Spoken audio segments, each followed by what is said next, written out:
నా ఫ్యామిలీని టచ్ చేశారు.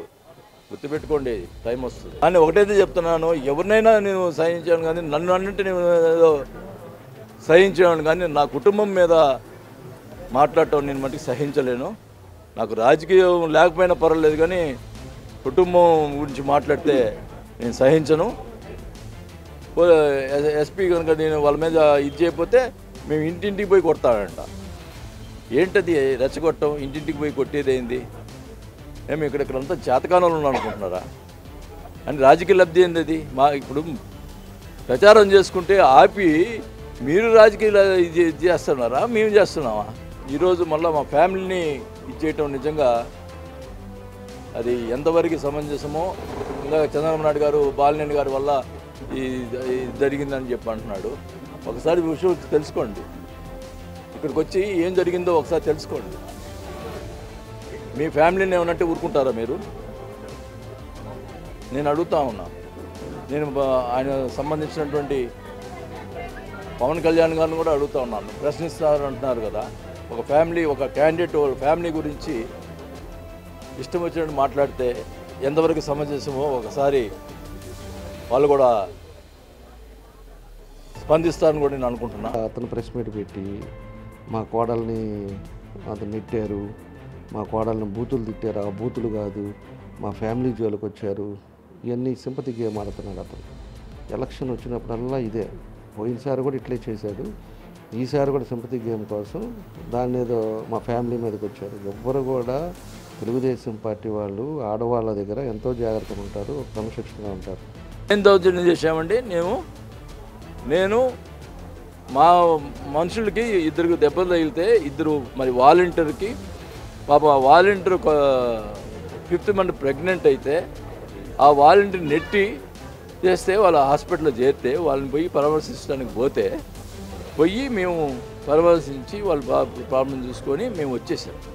బెడ్ మీద పడుకున్నాను బెదిరిస్తున్నారు. మీ రాండి, మీ ఇంటికి వస్తే మీ ఇంటికి వచ్చి తంతాం అని బెదిరిస్తూ ఉన్నారు. అంటే మేము మేకుండా ఉండాలన్నా? వాళ్ళు బెదిరించింది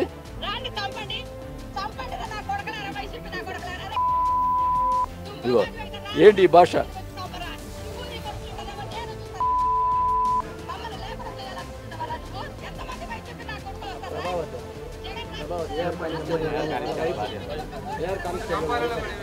ఈలోపు ప్లాన్డ్గా ఇవన్నీ కూడా పోలీసు వాళ్ళు డ్రామా. ఇది ఇంత పోలీసు వాళ్ళే కావాలని మన వాళ్ళందరినీ పంపించేసి వాళ్ళకి చెప్పి ఎంతమంది ఉన్నారు ఏంటి అనేది కూడా చెప్పి ఒక్కసారిగా హాస్పిటల్కి అటాక్ చేశారు.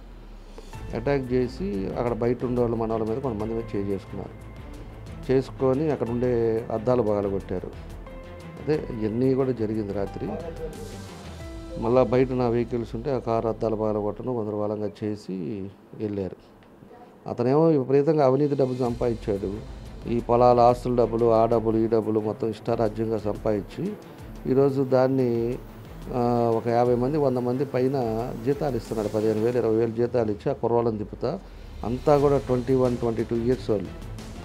అలాంటి వాళ్ళని పెట్టి వాళ్ళంతా డ్రింక్ చేస్తున్నారు. నిన్న డ్రింక్ చేయించేసి వాళ్ళందరిని పట్టుకొని తిప్పుతా ఇవన్నీ కూడా కార్యక్రమాలు చేస్తున్నారు. మన వాళ్ళ మీద కొంతమంది మీద పేర్లు రాస్తా వాళ్ళు అడ్మిట్ అయి ఉన్నారు.